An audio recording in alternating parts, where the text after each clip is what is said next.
Dear students, myself Praveen Kumar Agrawal from Management Department welcomes you in my today's lecture of Managerial Economics. In today's lecture, we will discuss upon the second type of elasticity of demand, and this is known as the income elasticity of demand. जैसा कि previous lecture में हमने elasticity of demand के first type यानी कि price elasticity of demand को discuss किया था. आज के लेक्चर में हम डिस्कस करेंगे कि इनकम इलास्टिसिटी का कॉन्सेप्ट क्या होता है और इसके कौन कौन से डिफरेंट टाइप्स अवेलेबल हैं. प्राइस इलास्टिसिटी में हमने क्वांटिटी डिमांडेड में परसेंटेज चेंज को प्राइस में परसेंटेज चेंज के बेसिस पर स्टडी किया था. अब जब हम इनकम इलास्टिसिटी की बात करेंगे तो यहाँ हम किसी भी पर्टिकुलर कमोडिटी के क्वांटिटी डिमांडेड के परसेंटेज चेंज को कंज्यूमर की इनकम में परसेंटेज चेंजेस के बेसिस पर मेजर करते हैं. यानी कि when we measure percentage change in demand due to percentage change in income of the consumer, then this is known as the income elasticity of demand. तब हम इस कॉन्सेप्ट को income elasticity of demand के concept में consider करते हैं. तो इसकी डेफिनेशन क्या रहेगी? डेफिनेशन होगी इसकी income elasticity of demand may be defined as the percentage change in the quantity demanded of the commodity divided by the percentage change in the income of the consumer. यानी कि जब हम किसी भी कमोडिटी के quantity demanded में percentage change को उस पर्टिकुलर कमोडिटी के रेफरेंस में कंज्यूमर के इनकम में परसेंटेज चेंज से डिवाइड कर देते हैं तो हमें जो वैल्यू रिसीव होती है उसको हम इनकम इलास्टिसिटी ऑफ डिमांड का नाम देते हैं. तो इसका एक प्रॉपर फॉर्मूला ड्राइव हो जाता है इसके रेफरेंस में. क्या फॉर्मूला बनेगा इसका? इनकम इलास्टिसिटी ऑफ डिमांड, इसको हम EI या कभी कभी इसको हम EY से भी डिनोट करते हैं. इसका फॉर्मूला बनेगा percentage change in quantity demanded of the commodity upon percentage change in income of the consumer. Formula clear हो गया? यानी कि जब हम किसी भी कमोडिटी के क्वांटिटी डिमांडेड में परसेंटेज चेंज को कंज्यूमर की इनकम के परसेंटेज चेंज से डिवाइड कर देंगे तो हमें इनकम इलास्टिसिटी ऑफ डिमांड की वैल्यू पता चल जाती है. अगर हम इसको मैथमेटिकल वे में डिनोट करना चाहें तो इसका एक प्रॉपर नोटेशन है और इसका फॉर्मूला बनता है इसमें EI is equal to delta Q upon delta I into I upon Q. यहाँ एक पॉजिटिव साइन को इंक्लूड किया गया फॉर्मूले के अंदर. पॉजिटिव का मतलब, साइन का मतलब है कि जो क्वांटिटी डिमांडेड और इनकम ऑफ द कंज्यूमर है इन दोनों के बीच में डायरेक्ट रिलेशन होता है. यानी कि अगर हम किसी भी कंज्यूमर की इनकम को इंक्रीज करेंगे तो उसकी इनकम में इंक्रीमेंट होने की वजह से उसकी क्वांटिटी डिमांडेड भी लगातार इंक्रीज होगी और अगर हम कंज्यूमर की इनकम को डिक्रीज करेंगे तो क्वांटिटी डिमांडेड भी लगातार डिक्रीज होगी. अब यहाँ जो नोटेशन हमने यूज़ किया है इसको हम प्रॉपर्ली समझ सकते हैं एक ग्राफ के मीडियम से. ये ग्राफ मैंने राइट साइड में रिप्रेजेंट किया है जहाँ एक्स एक्सिस पर मैंने क्वांटिटी डिमांडेड को कंसीडर किया है और वाई एक्सिस पर मैंने इनकम को कंसीडर करा है. डी ये इनकम डिमांड कर्व को रिप्रेजेंट कर रहा है. इसका स्लोप कैसा है? इसका स्लोप है upward from left to right. Upward क्यों है? क्योंकि इनकम और क्वांटिटी डिमांडेड के बीच में एक पॉजिटिव रिलेशन होता है. अब इनिशियली क्या बने माना कि income of the consumer is equal to OI. ये इनिशियल इनकम है तो इसको मैंने कैपिटल I से रिप्रेजेंट किया है और इनिशियल क्वांटिटी जो है वो है OQ के बराबर तो इसको मैंने स्मॉल q से रिप्रेजेंट किया है. अब जब इनकम कंज्यूमर की घटकर OI से OI1 रह गई तो न्यू इनकम कितनी हो गई? OI1 के बराबर.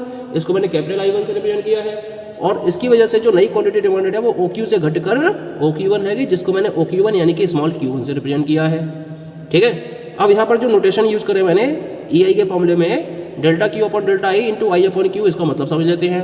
I का मतलब हो गया आपका इनिशियल इनकम जैसा कि मैंने ग्राफ में इसको डिफाइन किया है या इसको हम original income of the consumer के नाम से जानते हैं. Q क्या है? इनिशियल या फिर original quantity demanded of the commodity हो गई. डेल्टा I क्या है यहाँ पर? Change in the income of the consumer. इसको हम कैसे निकालेंगे? जो न्यू इनकम है उसमें से इनिशियल इनकम को माइनस कर देंगे तो हमारे पास चेंज इन इनकम निकल कर आ जाएगी. ऐसे ही डेल्टा Q क्या है? ये चेंज इन क्वांटिटी डिमांडेड को रिप्रेजेंट करता है और जैसे निकालने के लिए हमें क्या करना पड़ेगा? जो नई क्वांटिटी है यानी कि Q1 उसमें से इनिशियल क्वांटिटी यानी कि Q को माइनस कर देंगे तो Q1 डिफरेंस Q ये क्या शो करेगा? चेंज इन क्वांटिटी डिमांडेड को शो करेगा. ठीक है. इसका मतलब यहाँ पे जो पॉजिटिव साइन मैंने रिप्रेजेंट करा है ये पॉजिटिव साइन क्या रिप्रेजेंट करता है? ये क्वांटिटी डिमांडेड और इनकम के बीच के पॉजिटिव रिलेशन को रिप्रेजेंट करता है. ठीक. तो this is about the formula of income elasticity of demand. This is EI is equal to delta Q upon delta I into I upon Q. Now we will discuss about the degree or types of income elasticity of demand. Income elastic demand ये 5 तरह की होती है। There are the following 5 types of it. क्या क्या है ये 5 types? The first one is the zero income elastic demand, second one is the negative income elastic demand, third one is the income elasticity greater than unity, fourth one income elasticity less than unity, and the fifth one is the unitary income elastic demand. तो ये 5 type होते हैं income elastic demand के। किस तरह से इसको हम डिस्क्राइब कर सकते हैं? Let us have a study about these particular types of income elasticity of demand. The very first one is the zero income elastic demand. क्या होती है जीरो इनकम? जीरो इनकम है इसका मतलब ई आई की वैल्यू क्या होगी? जीरो होगी। और ई आई की वैल्यू जब जीरो कब होगी? जब आप कंज्यूमर की इनकम में तो चेंज कर रहे हो लेकिन क्वांटिटी डिमांडेड में कोई भी चेंज नहीं हो रहा है। तो जब कोई भी चेंज नहीं हो रहा है तो परसेंटेज चेंज कितना हो जाएगा? जीरो हो जाएगा। तो उसके बेसिस पर ई आई की वैल्यू भी कितनी जाएगी? जीरो हो जाएगी। अगर फॉर्मूले के पॉइंट ऑफ व्यू देखें हम तो इसका मतलब हम इसकी डेफिनेशन दे सकते हैं कि when there is a change in the income of the consumer but there is no change in quantity demanded of the commodity then in such a case it is known as the zero income elastic demand. और इस case में ई आई की value क्या होगी? Zero होगी। इसको हम एक कर्व के हेल्प से भी यहाँ रिप्रेजेंट कर सकते हैं। राइट साइड में मैंने इसका कर्व रिप्रेजेंट किया है जहाँ मैंने एक्स एक्सिस पर क्वांटिटी को और वाई पर इनकम ऑफ द कंज्यूमर को रिप्रेजेंट किया है। The curve will be parallel to Y axis या फिर एक्स एक्सिस के ये वर्टिकल होगा। इसे मैंने डी डी से रिप्रेजेंट किया है और इसके करस्पॉन्डिंग जो क्वांटिटी है वो हो गई ओ क्यू। और ये ओ क्यू क्वांटिटी क्या रहती है? इट रिमेन्स फिक्स्ड, इसमें कोई भी चेंज नहीं होता है। इनकम पहले कितनी थी? ओ आई, तब भी क्वांटिटी कितनी है? O Q. Income O I से घटकर ओ आई वन रह गई, अभी क्वांटिटी कितनी है? O Q. इनकम फिर ओ आई वन से घटकर ओ आई टू रह गई, अभी क्वांटिटी कितनी है? O Q. तो इनकम तो चेंज हो रही है लेकिन क्वांटिटी डिमांडेड में कोई भी चेंज नहीं हो रहा है। इसकी वजह से परसेंटेज चेंज कितना जाता है? जीरो। और उसकी वजह से ई आई की वैल्यू आती है जीरो। तो हम इस पर्टिकुलर सिचुएशन को जीरो इनकम इलास्टिक डिमांड के नाम से जानते हैं। ठीक है। Now we will talk about the second type of income elasticity. This is known as the negative income elastic demand. Negative का मतलब क्या होगा? यहाँ ई आई की वैल्यू लेस देन जीरो होगी, क्योंकि हमने पहले स्टडी किया है इसको कि इनकम इलास्टिक डिमांड के केस में प्राइस नहीं, इनकम ऑफ द कंज्यूमर और क्वांटिटी डिमांडेड इनके बीच में कैसा रिलेशन होता है? पॉजिटिव। लेकिन अगर यही रिलेशन हो जाए नेगेटिव या इनवर्स, तब उस केस में जो इनकम इलास्टिसिटी होगी वो कहलाएगी नेगेटिव इनकम इलास्टिक डिमांड। यानी कि इस सिचुएशन में हम इसको डिफाइन कर सकते हैं कि when there is an increase in the income of the consumer which causes to a decrease in quantity demanded of the commodity and a decrease in the income causes an increase in the quantity demanded, then such a situation is known as negative income elastic demand. अब बात ये आती है कि ऐसी वो commodity कौन सी commodity है जिस केस में ये सिचुएशन पॉसिबल होती है। तो ये सिचुएशन होती है इन्फीरियर गुड्स के केस में, या इसको हम गिवन गुड्स का नाम बोलते हैं।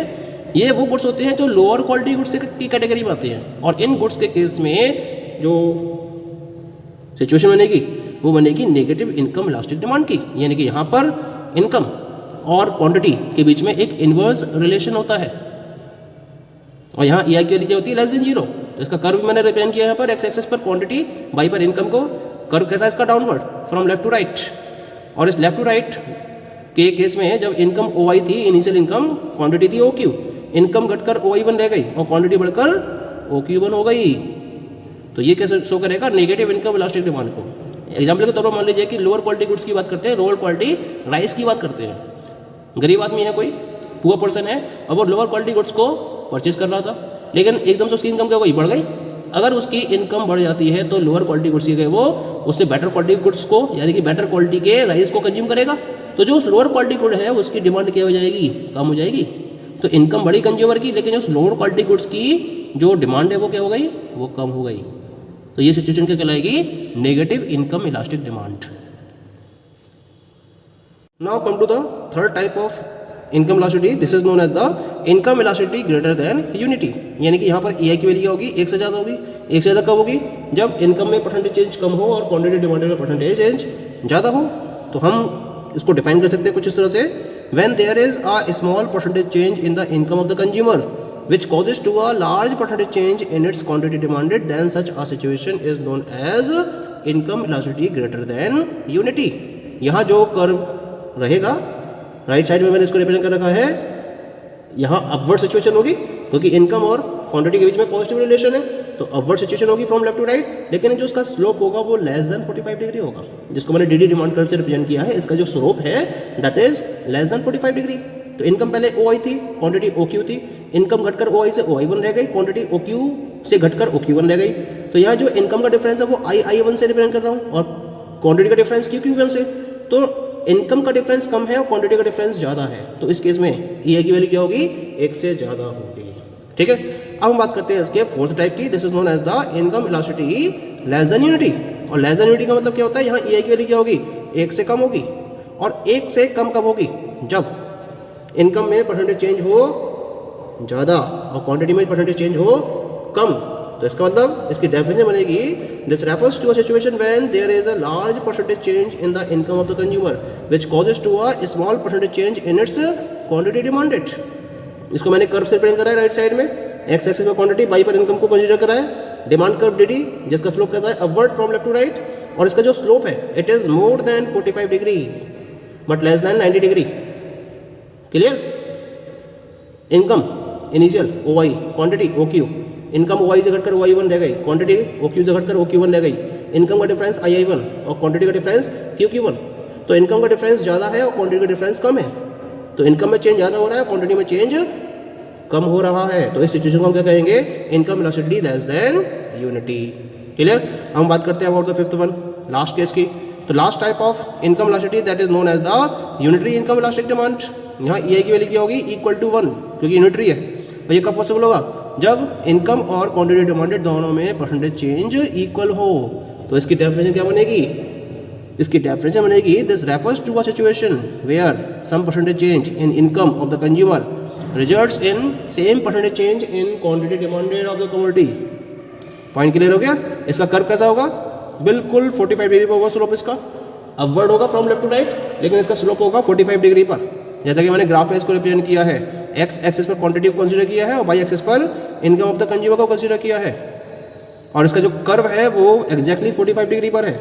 इनकम में डिफरेंस आई आई वन और क्वांटिटी में डिफरेंस क्यू क्यू वन, और दोनों ही डिफरेंस क्या है, इक्वल है। जितना चेंज इनकम में हुआ उतना ही चेंज क्वांटिटी डिमांडेड में हो रहा है। तो हम इस सिचुएशन को क्या नाम देंगे, यूनिटरी इनकम इलास्टिक डिमांड, जहां ई आई की वैल्यू इक्वल टू 1 होगी। Okay, so these all are the different types और degree of income elasticity of demand. Thank you.